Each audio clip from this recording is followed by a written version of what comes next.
Em João capítulo 10, Jesus se apresenta como o bom pastor.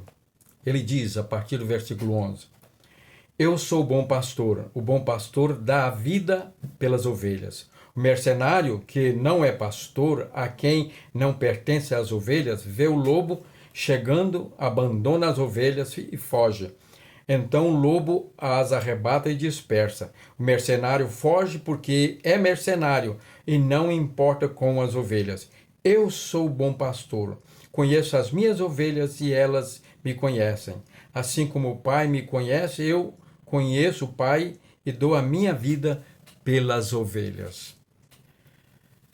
Paulo disse: Sede meus imitadores, como também eu sou de Cristo. O termo pastor, que se originou do cuidador de ovelhas, passou a ser usado na Bíblia, tanto no Antigo como no Novo Testamento, como a pessoa que recebeu aquela missão de liderar pessoas.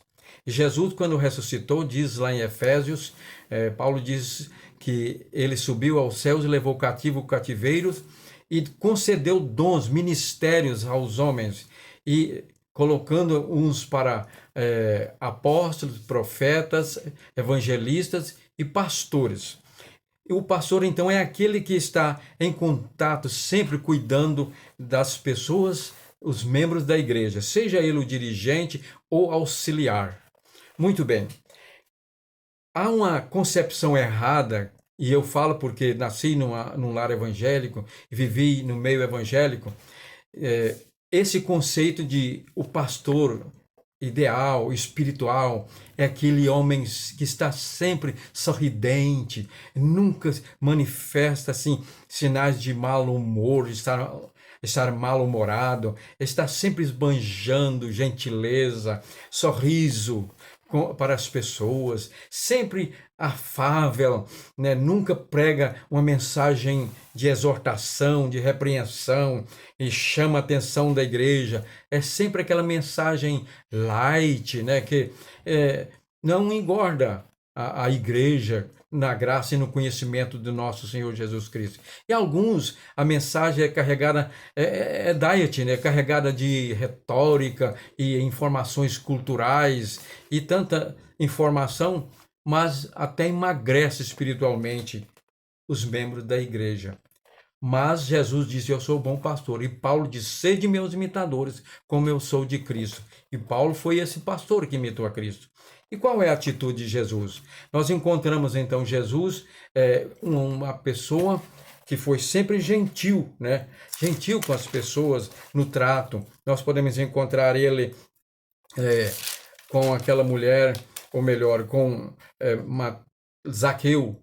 Quando ele estava em cima da árvore, ele disse: Zaqueu, desce depressa, porque hoje eu quero estar na sua casa, vou hospedar com você.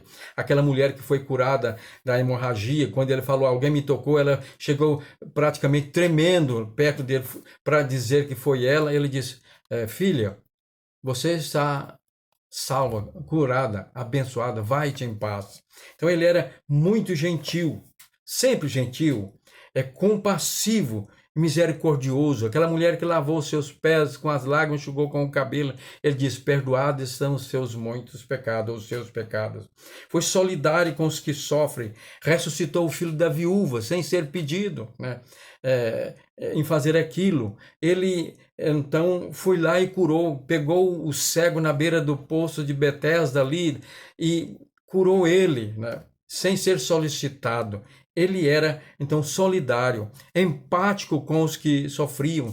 Ele chorou, né, junto com Maria e Marta no túmulo de Lázaro.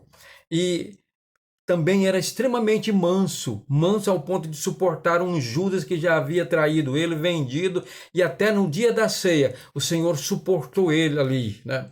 E na hora da entrega, em que ele foi preso, ele chegou e deu um beijo como senha para revelar que ele era o mestre. Ele ainda disse para ele: amigo, com um beijo você trai o mestre, né? Mas isso não é só o que Jesus foi como bom pastor. Ele foi também duro, franco, severo com as pessoas que não andavam de acordo com a vontade de Deus. Ele chamou a atenção da multidão que estava atrás dele por causa de pão. E então ele transmitiu ali em João capítulo 5, depois da multiplicação dos pães, a multidão estava ali atrás dele por causa do pão e queria mais alimentar, mais uma vez, ou continuar alimentando de maneira milagrosa por ele. Ele transmitiu uma mensagem dura, que os discípulos escandalizaram e muitos o abandonaram. Ele disse: vocês querem ir também? Então ele foi franco e transparente naquele momento, né? Chamou a atenção dos discípulos quando ele passou aquela noite lá no monte em oração com Pedro, Tiago e João, que chegou ao pé do monte. Ali estava aquele pai desesperado com o filho endemoniado que os discípulos não conseguiram expulsar. Então Jesus olhou para eles e disse: ó geração incrédula e perversa, até quando eu vou ficar sofrendo com vocês? Ah, mas que isso? É um bom pastor? Essa maneira de dizer assim, né, com as pessoas. E ele também chamou os hipócritas de sepulcros caiados, fariseus e saduceus. Herodes chamou ele de raposa, né? E nós vemos então a sua atitude quando chegou no templo e viu ali os cambistas, os vendilhões vendendo e trocando moeda. Ele passou a mão no chicote e expulsou todos dali. E disse: a minha casa será chamada casa de oração, diz o Senhor. E tirem isso daqui. Mas que é isso? Aí nós temos aquela imagem sempre de um Jesus, sempre light, né?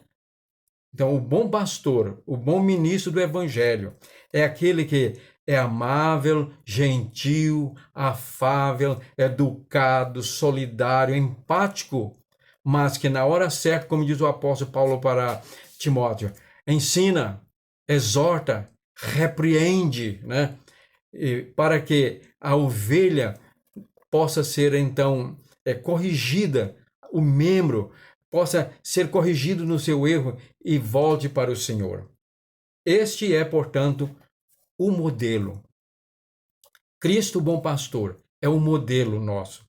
Então, quando você quiser encontrar um pastor que vai ser sempre light, né? Aquela pessoa afável, que parece que está nas nuvens, nunca tem aflições humanas, esse não é o pastor verdadeiro. O pastor verdadeiro é aquele que é 100% humano, como Jesus o foi. Tem todas as qualidades do amor, do Espírito Santo na sua vida. E também todas aquelas atitudes de Deus de reprovação contra o pecado, contra o erro, mesmo com amor, mas trata com a devida exortação, repreensão, aqueles que insistem em viver no erro. Eu sou o bom pastor. Ele é um modelo. Paulo diz: sede meus imitadores, como também eu sou de Cristo. Quando o seu pastor, o seu líder espiritual da igreja, usar de franqueza, transparência e em repreender, em pregar contra o pecado, contra o erro, não escandalize.